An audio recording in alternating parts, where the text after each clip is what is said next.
अष्टम स्थान में गुरुदेव। जितने भी विद्वान हैं, जिनकी हम लोग पुस्तक पढ़ने को हम लोगों को प्राप्त होती, कालपुरुष के कुंडली अनुसार अष्टम स्थान के गुरुदेव का सिवाय एक अच्छे फल के कोई भी अच्छे फल नहीं बताए गए। सब में ही सभी विद्वानों ने अष्टम स्थान के गुरुदेव को थोड़ा सा भी अच्छा नहीं माना है।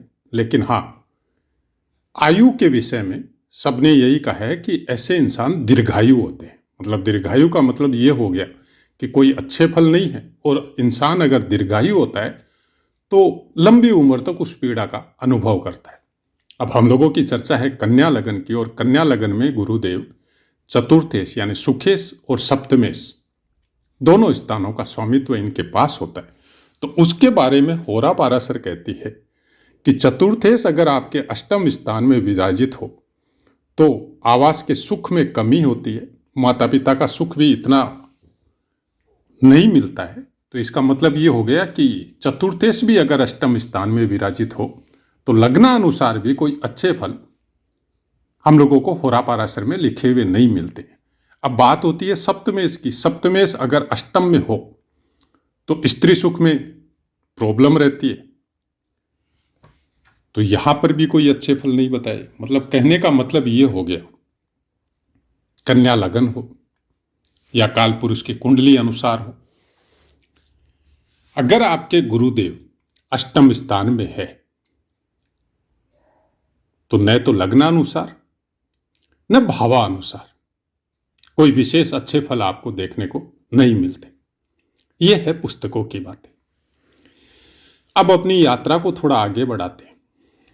सबसे पहले तो दृष्टि की विवेचना करते हैं। यहां पर बैठा हुआ गुरुदेव आपके द्वादश स्थान को पूर्ण दृष्टि देता है। मतलब क्या हो गया? सैया सुख अच्छी मात्रा में प्राप्त होगा। तो सैया सुख फिर प्राप्त होगा कहां? आपकी अपनी पत्नी के साथ या चतुर्थ स्थान से संबंधित। चतुर्थेश का फल अष्टम में जाने से खराब अगर पुस्तकें बता रही है तो फिर सैया सुख का आनंद कैसे मिलेगा? विदेश में व्यापार या विदेश से कनेक्शन या विदेश में जाके बसना या अपने जन्म स्थान से बहुत दूर जाके प्रोग्रेस करना, यह भी पंचम दृष्टि बताती है। पंचम दृष्टि आपके धर्म के मूल को समझाती है। गुरुदेव की पंचम दृष्टि कि आप धर्मानुसार किस तरह का काम करेंगे, और द्वादश स्थान धर्म के संबंध में कोई विशेष व्याख्या नहीं करता है। वो आपको घुमक्कड़ प्रवृत्ति का बनाता है। वो आपको अपने जन्म स्थान से बहुत दूर तक की आपसे यात्रा करवाता है, या वहीं पे आपका प्लेसमेंट भी कर देता है। जैसे बहुत से इंसान होते हैं जो बहुत ज़्यादा धन या और कोई कारणवश या फिर सर्विस करने के लिए विदेशों में गए और फिर वहीं पर बस गए, क्योंकि वहाँ पे उन्होंने अच्छे धन की मात्रा अर्जित की और फिर वहीं पे उनका किसी के साथ मेल मुलाकात हुआ और अपना घर वगैरह वहीं पे बसा लिया। तो ऐसा बहुतों के साथ होता है। यहां पर सप्तम दृष्टि आपके दूसरे स्थान पे जाएगी। मतलब क्या? अथाह धन की प्राप्ति होगी। गुरुदेव धन का भी कारक है। ज्ञान के साथ साथ गुरुदेव बहुत सी चीजों का कारक है। तो धन कैसे आएगा? अष्टम स्थान में बैठे हुए हैं। तो अष्टम स्थान से अगर सप्तम दृष्टि वहां पे देते हैं तो आप ये देख लो कि ये धन वाला काम आपके साथ अचानक होगा। कब होगा? जब आप अपने जन्म स्थान से छोड़ के बहुत दूर जाएंगे। चाहे सर्विस के अनुसार हो, चाहे कोई डिप्लोमा पढ़ाई हो, उसके अनुसार आपका कोई काम हो गया हो, या फिर कोई ऐसा कारण जिसकी वजह से आप जन्म स्थान से दूर गए, छोटा मोटा कोई काम किया और आपका बिजनेस अच्छा चला और उसमें आपको निरंतर प्रगति मिलती जा रही है। नवम दृष्टि चतुर्थ स्थान। अब चतुर्थेश अगर अष्टम में विराजित होते हैं तो चतुर्थेश का कोई भी सुख अष्टम में विराजित होने से नहीं प्राप्त होता है। लेकिन दृष्टि क्या बोल रही है? नवम दृष्टि बोल रही है कि आपकी सब सुखों की जो काम है, जो चतुर्थ स्थान से संबंधित जो चीजें हैं, घर में सुख शांति हो, अच्छे आपके जमीन की, धन संपदा की, वाहन की, अच्छे अच्छे घरों की प्राप्ति हो, वो सब आपको वो भी धार्मिक कार्यों के द्वारा। मतलब आप धन भी कमाएंगे तो अच्छे कर्मों की वजह से आपको प्राप्त होगी। तो मतलब क्या हुआ, अगर हम थोड़ी सी और डीप स्टडी में जाए तो अष्टम स्थान क्या है? अष्टम स्थान है रहस्य। मतलब वो ज्ञान जो प्रायकर सबको प्राप्त नहीं होता है।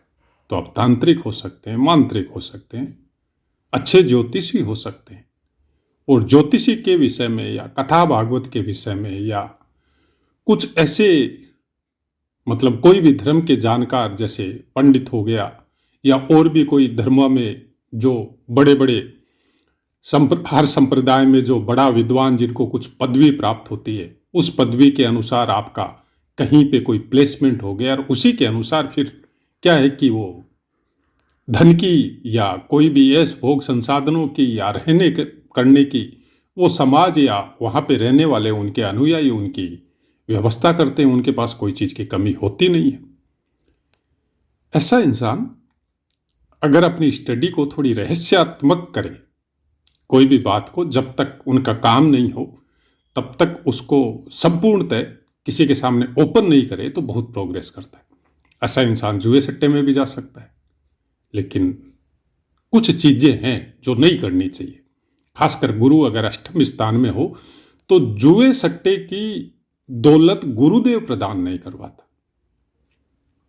यहां पर बुद्ध होता या राहु होते तो शनि होते फिर भी हम बोल सकते थे, लेकिन गुरुदेव गलत रस्तों से धन अगर आप प्राप्त करेंगे तो उसका कुछ न कुछ तकलीफ भी आपको मिलेगा भी गुरुदेव की वजह से। तो बृहस्पति ग्रह अगर आपके अष्टम स्थान में हो तो सुख भी बहुत मिलते हैं। ऐसी बात नहीं है कि भैया आपको स्त्री सुख नहीं है, आपको भूमि भवन वाहन का सुख नहीं है, क्योंकि चतुर्देश भी है और सप्तम में भी है। लेकिन एक चीज ध्यान रखिए, गुरुदेव की जो 3 दृष्टि जाती है ना, उनका कुछ विशेष महत्व होता है। प्लेसमेंट से ज्यादा उन्हीं का फल मिलता है। आपका गुरुदेव चतुर्थ स्थान में विराजित है। हमने पहले भी पाठों में बताया था कि गुरुदेव जिस स्थान में बैठेंगे, जैसे ये मोक्ष त्रिकोण है, चतुर्थ, अष्टम और द्वादश, तो जिस त्रिकोण में बैठेंगे उस त्रिकोण के बाकी दोनों घरों पे उनकी दृष्टि पूर्ण होगी। तो ऐसा इंसान एक समय में कुछ इस तरह की प्रवृत्ति ऐसे इंसानों में हो जाती है कि सब कुछ है पास में, किसी चीज की भी कमी नहीं है, लेकिन फिर वो दया, लोगों का भला करना, ज्ञान के विषय में रिसर्च करना, कुछ अलग अनुभूति, कुछ अलग यात्रा कि क्या यही सब करने के लिए आते हैं, कुछ ऐसी सोच मन में आना कि भाई हर हमारे माता पिता हो, चाहे उनके माता पिता हो या चाहे पूरा संसार हो, क्या करने के लिए आया है। जन्म लेता है, जवानी आती है, शादी होती है, बच्चा होता है, उसके बाद में वो भी अपना धन या संसाधन या पेट भरने के लिए जो भी वो उसने अपना टाइम स्पेंड किया और उसके बाद में वो मर जाता है। तो ये तो पीढ़ी दर पीढ़ी चला रहा है, तो नया